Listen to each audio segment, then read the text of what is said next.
बात नहीं है। रफी ने आज तक कोई पैसा हमसे नहीं लिया है। जहाँ तक मुझे लगता है कि इन 5 सालों में हमने कई चाय भी पी है, तो वो मोहम्मद रफी की ही चाय पी है डोडा में। और इस जुल्म और इस बेबुनियाद अफवाह को अपनी पंचायत से दूर भगा दे और पूरी पंचायत को भी, अपने वार्ड को भी कि ये झूठ है, ये सरासर झूठ बोला है जिसने भी बोला है। और जो भी बोल रहे हैं तो पता नहीं किस लिहाज से बोल रहे हैं, लेकिन हमसे इसने आज तक एक कप चाय तक नहीं पी है, तो पैसा लेने की बात तो दूर है। और ऐसी बेबुनियाद इल्जामात जो मोहम्मद रफी भट्ट के ऊपर जो लगाए गए हैं, ये बेबुनियाद हैं।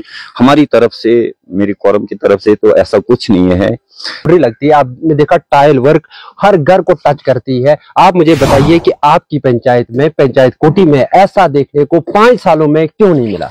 देखिए, इंडियन ट्रिब्यून देख रहे हैं आप, आपका मेजबान मुदस्सिर वानी हर बार की तरह इस बार भी एक अच्छी और बड़ी खबर लेकर आपके सामने हाजिर हुआ हूं। आपको बता दूं, पंचायत कोटी में हूं और मैं भी इसी पंचायत में रहता हूं। और मेरे पीछे आप देख रहे हैं, ये पंचायत कोरम में रहे पिछले 5 सालों में ये वार्ड मेंबर है और बीच में हमारे साथ नायब सरपंच गुलाबदीन साहब भट्ट भी हैं। आज का खास मकसद जो है वो ये है कि इनसे रूबरू होने का मतलब ये है कि बताया ये जा रहा था कि एक शख्स जिसका नाम मोहम्मद रफी भट्ट है, उसके ऊपर इल्जाम आयद हुए थे कि उसने पंचायत कोरम से पैसा लिया था और उसके बाद जो है मतलब उनको जो है प्रेशराइज करके या बहुत सारी चीजें बताई गई थी कि उसने जो है पैसा लिया है। अब पंचायत के यहाँ पर 4 मेंबर्स हैं, इनसे भी बात करेंगे और नायब सरपंच बीच में हैं। कुल मिला के जो है 4 लोग हैं, इनसे बात करेंगे।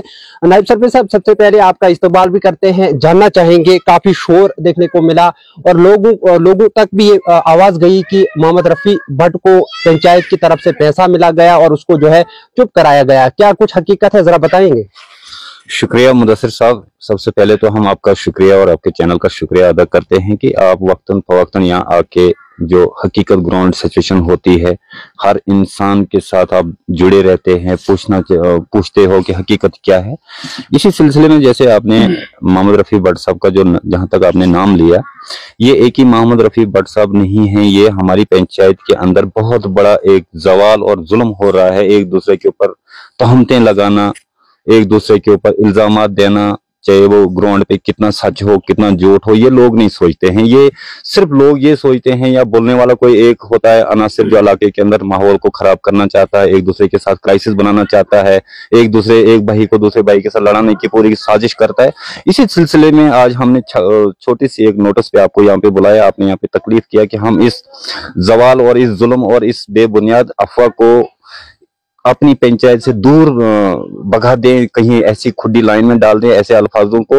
देखो, जहां तक लेन देन का मसला है, देखिए पंचायत किसी एक बंदे को फोकस करने के लिए नहीं बनती है। गवर्नमेंट इस पे पैसा इसलिए खर्च नहीं करती है या किसी पंच या किसी सरपंच को बनाए, कोई गांव में सोशल वर्कर हो जो आवाज उठाता होगा लोगों का। अदर्स पंचायत से बाहर, कोरम से बाहर रहने के बावजूद भी बहुत सारे जवान ऐसे होते हैं जो चाहते हैं कि इलाके के अंदर कुछ बने, और ऐसे लोगों को प्रेशराइज करना या दबाव में डालना या फिर कोरम के बंदों के साथ लड़वाना, ये एक थर्ड पार्टी का काम होता है। लेकिन ऐसे लोगों को मैं बिलखुसूसन ये इस बात पे मजम्मत करता हूं अपना कोरम के साथ लेके मिलके यहाँ पे, कि ऐसी कोई बात नहीं है और ऐसी बेबुनियाद इल्जामात जो मोहम्मद रफी भट्ट के ऊपर जो लगाए गए हैं, ये बेबुनियाद हैं।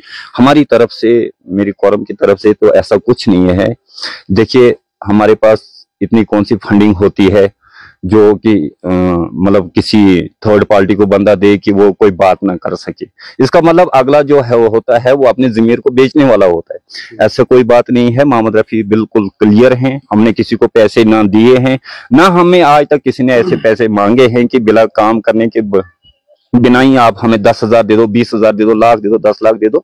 ऐसा कुछ नहीं है, ये बेबुनियाद है। इसलिए हम ऐसे अल्फाजों पे मजम्मत करते हैं, पुरजोर मजम्मत करते हैं और लोगों से अपील करते हैं कि खुदा के लिए ऐसे जवाल, ऐसे अनासिर, ऐसी झूठ अफवाहें इलाके में मत फैलाएं, एक दूसरे भाई को मत लड़ाएं दूसरे के साथ।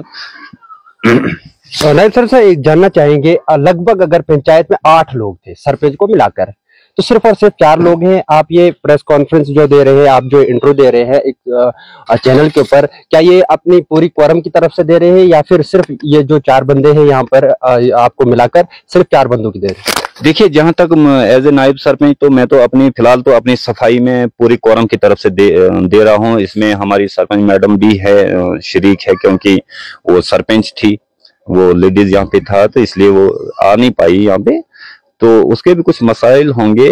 बाकी जो पेंचेस जो हमारे 3 अभी बकाया हैं, एज ए नायब सरपंच तो फिलहाल मैं सबको ये सबकी तरफ से स्टेटमेंट देता हूं। उसके बरकस भी आपका भी फर्ज बनता है उन तक जाना, उनसे स्टेटमेंट लेना। देखिए किसके दिल में क्या है। जहां तक कोरम का मसला है, जहां तक रफी साहब ने जैसे बोला था कि भाई मेरे ऊपर इल्जामात लगाए गए हैं कि यहाँ पे आप लोगों से हमने कोरम से पैसे लिए, या कोरम के बंदे ने किसी ने बोला है, तो हमने पहले ही बोला ऐसी कोई बात नहीं है, रफी ने आज तक कोई पैसा हमसे नहीं लिया है। लेकिन उसके बरकस भी आप कोशिश करें उन 3 पेंचों के पास जाके। फिलहाल तो मेरी स्टेटमेंट तो है, जर्नल है, कोरम की तरफ से है, तो आप फिर भी कोशिश करें उनसे पूछने की उनके पास क्या हकीकत है। एक सवाल रहेगा पंचायत को लेकर। 5 साल आप इक़्तिदार में रहे एज ए नायब सरपंच, सरपंच से कम पावर भी नहीं और सरपंच से ज्यादा पावर भी नहीं थी आपके पास। सीमेंट वाला काम, टाइल वर्क पिछले 5 सालों में ना तो आप लगा पाए, ना आपका कोई पेंच लगा पाया, ना आपका सरपंच लगा पाया, क्या कहना चाहेंगे? देखिए, जहां तक डेवलपमेंट की बात है, अच्छी बात। दूसरी पंचायतों में आपको बता दो नायब सरपंच साहब, दूसरी पंचायतों में यहाँ एक बाउंड्री लगती है, आपने देखा टाइल वर्क हर घर को टच करती है। आप मुझे बताइए कि आपकी पंचायत में, पंचायत कोटी में ऐसा देखने को 5 सालों में क्यों नहीं मिला? देखिए, जहां तक आपने डेवलपमेंट की बात की, किसी हद तक कोई छोटी मोटी डेवलपमेंट कोटी पंचायत के अंदर नहीं हुई है। डेवलपमेंट जो हुई है वो बड़े बड़े प्रोजेक्ट यहाँ पे आए हैं। जैसे आप रोड की बात करें, जो आज काम हो रहा है, आप जेजेएम की बात करें, आप बिजली की बात करें, आप और कोई मतलब बड़ा जो मुद्दा है इसके ऊपर अगर बात करें तो नहीं, काम हुए नहीं। सवाल मेरा ये है कि टाइल वर्क क्यों नहीं बना, सीमेंट वाला काम क्यों नहीं बना? आपने बताया कि बड़े बड़े प्रोजेक्ट, लेकिन सीमेंट वाला काम क्यों नहीं बना? हम बहुत अरसे से आपको देख रहे थे कि कभी हमारा और आपका जो है आमना सामना हो जाए तो हमको जरूर पूछेंगे, ये सीमेंट वाला काम क्यों नहीं बना? देखिए मुदस्सिर साहब, आपकी जो सवालत हमने पहले ही बोले हैं कि आपका बहुत योगदान रहा है खुसूसन कोटी पंचायत के अंदर। ये क्रेडिट आप अपने आप से भी पूछ सकते हो, तो लेना अगर चाहोगे ले सकते हो। जब तक ना लोग पीछे से कोरम के साथ जुड़े होंगे, अपना हक देखिए, फिर बात जाती है मोहम्मद रफी के ऊपर। हमारी पंचायत के अंदर शायद एक शख्स ऐसा है जो मोहम्मद रफी बट है। ये नहीं सोचना कि शायद गुलाबदीन भी बट है तो वो भी बट है तो कुछ रिश्तेदारी निभाते होंगे, ऐसे नहीं है, ऐसी नहीं। अल्लाह की कसम खा के बोल रहा हूँ, आपके चैनल के माध्यम से मैं लोगों को बोलना चाहता हूँ, आज तक कोई ऐसा बंदा हमें कोटी पंचायत के अंदर 5 साल में ऐसा नहीं मिला जिसने हमें फोन किया होगा कि भाई आप मेरे लिए क्या कर रहे हो। बल्कि खुसूसन मोहम्मद रफी बट का जब भी फोन आया उसने बोला भाई साहब फलानी जगह वो प्रॉब्लम है, उसको हैंडल करो, फलानी जगह वो प्रॉब्लम उसको हैंडल करो, फलानी जगह वो प्रॉब्लम उसको हैंडल करो। देखिए, हर आदमी के अंदर कोई क्वालिटी होती है, इसीलिए आज हमने यहाँ पे प्रेस कॉन्फ्रेंस दी इधर आके कि भाई ऐसे बंदे के ऊपर, ऐसे सोशल वर्कर के ऊपर अगर ऐसा कोई इल्जामात, बेबुनियाद इल्जामात कोई लगाता है तो ऐसा नहीं होना चाहिए इलाके के अंदर। जहां तक आपने टाइल वर्क की बात की, अब हम मुद्दे पे आते हैं। मुद्दे वाली बात यह है कि यहाँ एक ही टाइल वर्क हमारे पास अगर 14 एफसिन का कोई पैसा आया, सबसे पहले अगर मैं वार्ड नंबर 3 का मैं पेंच होता, अपने वार्ड की अगर मैं बात करूं, फिलहाल मैं पेंच बना, फ्री नायब सरपंच बना, लेकिन मैं अपने वार्ड के लोगों को ये आश्वासन दिलाना चाहता हूं कि अफवाहों पे हमने जाना नहीं है। इलेक्शन टाइम में कोई इलेक्शन दोबारा लड़ने की कोशिश ना कर रहा हूं, तो ना मेरे दिमाग में भी नहीं है। लेकिन इतना भी नहीं है कि हमने वार्ड के अंदर कुछ नहीं किया है। अगर मैंने किया है तो दूसरे साथी ने भी किया, तीसरे ने भी किया है। आप देखिए, हमने पहले जब 14 एफसिन हमारे पास आया तो हमने पैसा उठाया तो ट्रांसफार्मर के पीछे लगा दिया। 3 लाख से 4 लाख जो भी हमारे हिस्सा आता था वार्ड का हिसाब से हमने ट्रांसफार्मर लगाया। उसके बाद पीएचई वालों को पैसा दिया, 3 लाख तो मैंने ही दिया पीएचई वालों को। उसके बरकस भी अगर छोटा मोटा जैसे क्वाश में हमने बाथरूम दिया, वहां पे बनाया, ईदगाह में बाथरूम बनाया, वो भी 14 एफसिन में ही है। इसमें कोई ऐसी जैसे हम लोग बोलते हैं, उसके बरकस भी हमारा लगभग 30 लाख रुपया वापस भी गया 14 एफसिन का, जो गवर्नमेंट ने पहले रिलीज किया। हमने यहाँ से वो इसलिए गया कि कुछ हुआ, गवर्नमेंट के अंदर कोई प्रॉब्लम हुई होगी, जैसे कि कोटी से ही नहीं लिया गया। हमने जब तक यहाँ से पंचायत की तरफ से उसमें हमारी ट्रायल वर्क भी थी, बहुत सारे काम रखे थे, छोटा छोटा कवर करते करते फिर टाइम लगता है, लेकिन उसके बरकत से उन्होंने वो पैसा ही वापस लिया। तो प्लान ऐसे रहे जो आज लोगों के पास भी प्लान आते हैं, भाई वो प्लान इधर था, ये था, चलो। तो लेकिन जहां तक टाइल वर्क का मसला है, टाइल वर्क अब शुरू हो रही है। आप देख रहे हैं वार्ड नंबर 3 के अंदर, अगर देख लेंगे कल परसों वहां पे टेंडरिंग हुई है, टाइल वर्क भी लग रहे हैं, बन रहे हैं। हर चीज का एक एक टाइम होता है। पंचायत, एक ही सवाल रहेगा, पंचायत वालों ने बिजली को कितना पैसा दिया है पिछले 5 सालों में? पंचायत, अगर पूरी पंचायत का मुझे नहीं पता, लेकिन सभी साथी बोलेंगे, मैंने जो दिया है बिजली वालों को लगभग कोई 3.5 लाख रुपया जो दिया है, जो चक्रण में ट्रांसफार्मर लगा है, इस वक्त फंक्शनल है, 3.5 लाख तो मैंने ही दिया है अपने वार्ड से।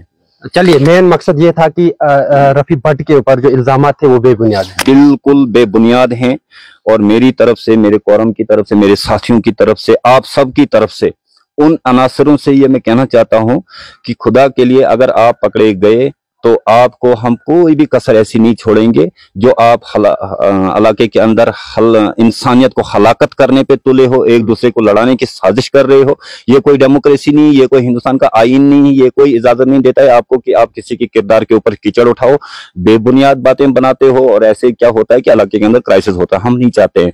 रफी बेबुनियाद है, बिल्कुल क्लियर है, हम सीधा इस पे मजम्मत करते हैं।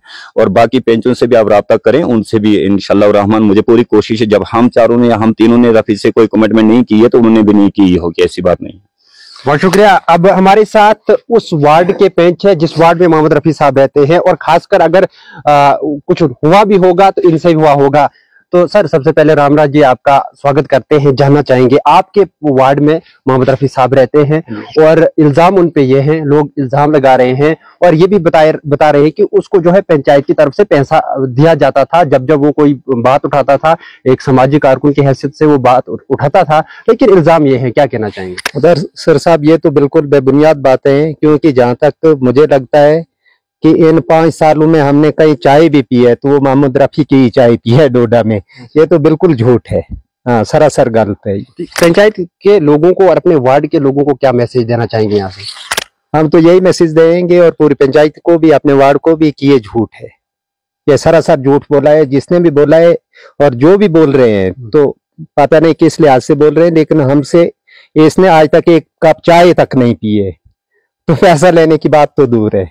बहुत शुक्रिया। नाज़रीन, आपको बता दूं, पंचायत कोटी में काफी शोर देखने को मिला था। बताया ही जा रहा था कि मोहम्मद रफी भट्ट जो है एक सोशल एक्टिविस्ट हैं, सामाजिक कारकुन हैं, उनके ऊपर जो इल्जामात लगाए गए हैं। आज पंचायत नायब सरपंच और उनके साथ मेंबर्स भी थे, उन्होंने कहा कि ये बेबुनियाद इल्जाम है, और लोगों तक भी ये मैसेज पहुंचाया कि ये बिल्कुल जो है बेबुनियाद इल्जाम है। इसके अलावा हमने एक सवाल जो नायब सरपंच साहब से किया था कि आपने पिछले 5 सालों में जो है सीमेंट वाला काम नहीं किया, यानी जो है टाइल वर्क काम देखने को नहीं मिला है। पंचायत कोटी में जब आप आएंगे तो स्टार्ट में जब बस स्टैंड में उतरेंगे तो उसके पीछे आप जाएंगे तो आपको जो है पकड़ के ही जाना होगा, जो बाहर के लोग आएंगे, क्योंकि रास्ते नहीं है। लेकिन ने कहा कि हमने बहुत सारा पैसा जो है बिजली को दिया है। समझ ये नहीं आया कि पंचायत कोरम में रहे तो उसके बाद इन्होंने जो है वो पैसा बिजली वालों को क्यों दिया? वो पैसा जो है रास्ते बनाने के लिए था, 14 FC में मैं कहूंगा, उसके अलावा बहुत सारी स्कीमें थी। लेकिन ने कहा कि हमने बहुत सारी डेवलपमेंट की है, बड़े बड़े प्रोजेक्ट किए हैं, लेकिन रास्ते नहीं है। उम्मीद और तवक्कु यही करेंगे कि जो नई सरकार बनेगी, पंचायतों में जो नए सरपंच आएंगे, उम्मीद यही करेंगे कि फिलफोर जो है बड़े प्रोजेक्टों को छोड़कर रास्तों पे ध्यान देंगे। इंडियन ट्रिब्यून के लिए मैं मुदस्सिर वानी, डोडा।